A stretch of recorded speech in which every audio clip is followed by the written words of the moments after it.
Namaskar. I'm Nama Ashish Prem Singh, working as Associate Professor in Motilal Nehru College, University of Delhi. My sphere of working is sports and physical education.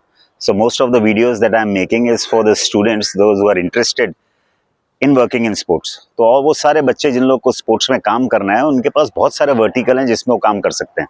और एक vertical जिसमें सबसे ज़्यादा मज़ा आता है काम करने में वो है organising committee of a particular sport और a particular event. It can be a multi sport event, it can be a single sport event. तो मेरी आप लोगों से रिक्वेस्ट ये है कि आप लोग शुरुआत करें working in a single sport event. जैसे कि मान लो कोई रेसलिंग की चैंपियनशिप हो रही है एशियन लेवल की, दिल्ली के अंदर हो रही है या अहमदाबाद के अंदर हो रही है।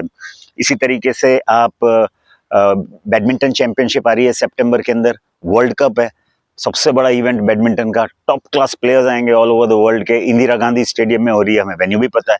तो हमें अभी से तैयारी करनी चाहिए कि उस बैडमिंटन फेडरेशन ऑफ इंडिया के टच में आके हम वहाँ पे वॉलंटियर करने की सोचें। सिमिलरली रेसलिंग फेडरेशन के टच में आके वॉलंटियर करने की सोचें। और आप अगर 3-4 इवेंट अभी कर लोगे तो आपके दरवाजे खुल जाएंगे अहमदाबाद 2030 कॉमनवेल्थ गेम्स के लिए। और अहमदाबाद के अंदर 2030 से पहले एक सीरीज ऑफ स्पोर्ट्स हो रहे हैं एज टेस्ट इवेंट। तो जब आप सिंगल स्पोर्ट इवेंट कर लोगे, मे बी एथलेटिक्स के लिए, मे बी रेसलिंग के लिए, मे बी बैडमिंटन के लिए, तब उसके बाद आप धीरे धीरे मल्टी स्पोर्टिंग इवेंट पर आइए। क्योंकि मल्टी स्पोर्टिंग इवेंट में बहुत सारे फंक्शनल एरियाज होते हैं, बहुत सारे प्रोग्राम एरियाज होते हैं।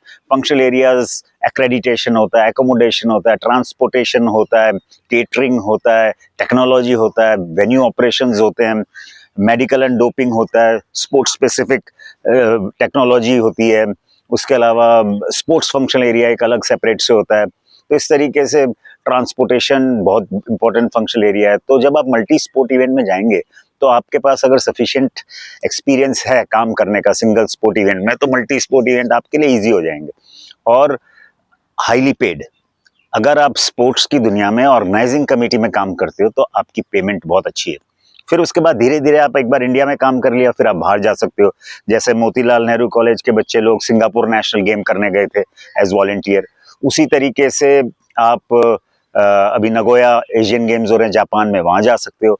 लॉस एंजलिस के अंदर होंगे, उसका वॉलंटियर रजिस्ट्रेशन प्रोग्राम चालू है, वहाँ आप रजिस्टर करवा सकते हो।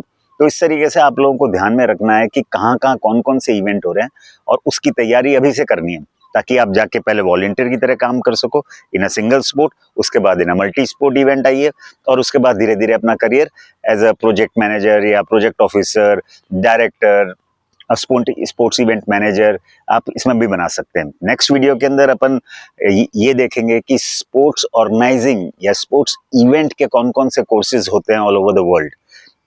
Thank you.